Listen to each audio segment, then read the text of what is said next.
Si Mel ba yun, ha? Anong ginagawa niya dito sa East Ridge? Siya yung pasyente ni Dr. Enriquez kanina. Yaan dati may asawa. Kaya lang, hiniwalayan siya. Kinuha pa yung anak nila.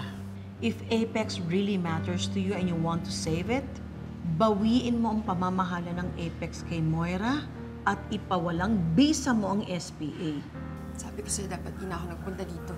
Marami na kasing kasalanan na nagawa ng mami mo sa amin ni Annalyn eh. At hanggang nandiyan dyan si Moira, hindi kami matatahimik ng anak ko. Kasama mo ba si Zoe? Nasaan ka? Ako, she's not with me right now po. Nandun po sila kala Annalyn. What? Nandito ako sa bahay ni Lynette at Annalyn. Pinuntahan kita dito, wala ka naman. Ang sakit na ulo ko eh. Magpunta ka na sa Apex para matignan ka na doon. I'll see you there, okay? La, naihanapin ko na po si Zoe ah.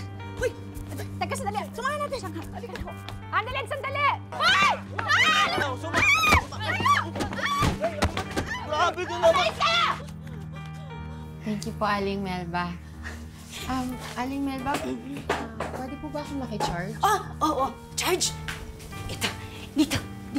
Sige po. Charge. Dito. Igagawa kita ng kape. Sige po.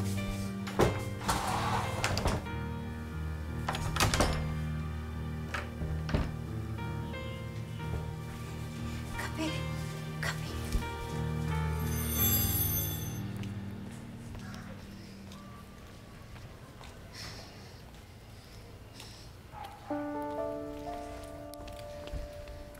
Annalyn! Ano? Nakontak mo na ba si Zoe? Tinatry ko po siyang tawagan pero hindi ko po makontak. Paano na yan, Nay? Hindi niya pa naman kabisado tong lugar na to. Anak, pasensya na kung napagsalitaan namin ni Chang Susan si Zoe ng ganun. E di sana hindi siya umalis ng bahay. At sana hindi na rin tayo sinugod ni Ma'am Moira. Talaga namang palaaway yung si Moira, simulat sa puli. At Annalyn, huwag kang mag-alala. Walang mangyayaring masama kay Zoe. Eh, paano po kung meron? Chang. Ay, Gracia, huy! Ay, Aling Susan, magandang gabi po. Ano, tumahangos ka? Nadaanan ko po kasi si Aling Melba. Nagwawala kanina. Hinahanap yung kaserola niya. Magluluto daw siya ng laing para sa anak niya. Eh di ba nga po, yung anak niya, isinama na ng asawa niya sa Zamboanga. Paano siya magluluto? Nababaliw na talaga si Aling Melba. Di ba nga? Oo. Kaya nga po ewan ko doon, kaya iniwan ko na po. Baka masiraan din ako. O sige po, Aling Susan, ha? Balitaan mo ko pag kami chika tungkol dyan kay Melba, ha? Ay, ako pa ba? Ay, Close kami ni Aling Melba. Sige po, ha? Sige po. Alright.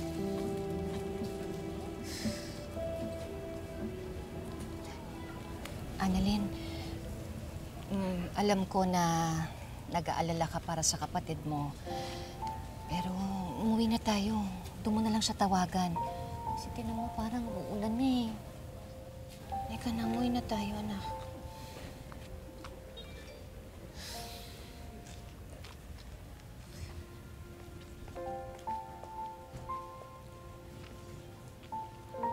Chang, mag-sorry ho tayo kay Annalyn, ha? Alam naman natin pareho na mahal niya yung kapatid niya. Teka na.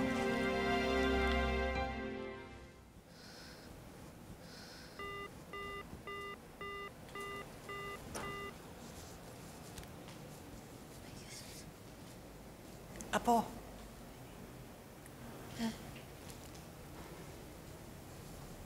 Sorry kanina, ha?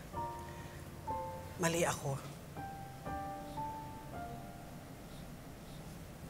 Okay lang po yun, La. Sorry din po kasi napagtaasan po kita ng boses. Anak, okay lang yun. Deserve ko yun, eh. Bati na tayo, ha? Oo naman po, La.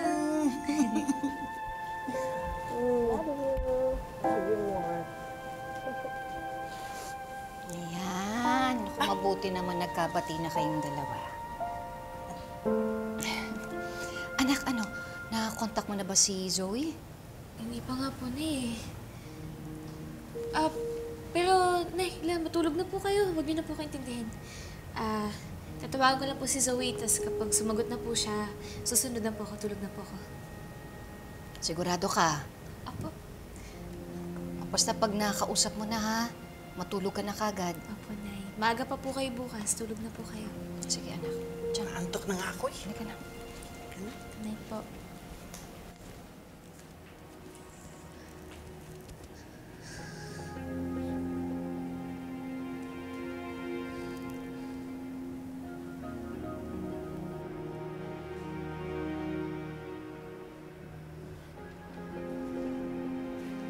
Hanggang ngayon ba naman, Obeng?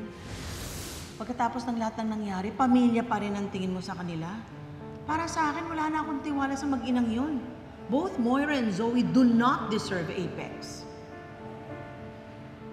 Bakit hindi mo lang bawiin yung Apex kay Moira? Bawiin mo yung SPA. Obeng, if Apex really matters to you and you want to save it, bawiin mo ang pamamahala ng Apex kay Moira at ipawalang bisa mo ang SPA.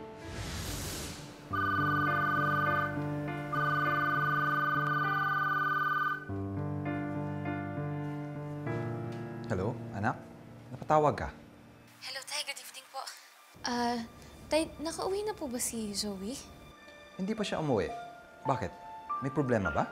Nasira po kasi kanina yung sasakyan po ni Zoe kaya pinatuloy ko po siya sa bahay. Kaya lang po, napagsalitaan po kasi siya ni Lola kaya umalis po siya kaagad. Pumunta nga po kanina si Ma'am Moira, hinahanap niya po si Zoe. Nagpunta dyan si Moira? May ginawa ba siya sa inyo? Okay lang anak, kahit hindi ka na sumagot. Alam ko na. Pero Tay, okay lang po yun. Huwag niyo pong problemahin yun. Yung inaalala ko po ngayon si Zoe. Pwede po bang tawagan niyo po siya, tapos kapag nakontak niyo na po siya, sabihan niyo po ako? Sige, tatawagan ko siya. Sige po, Tay.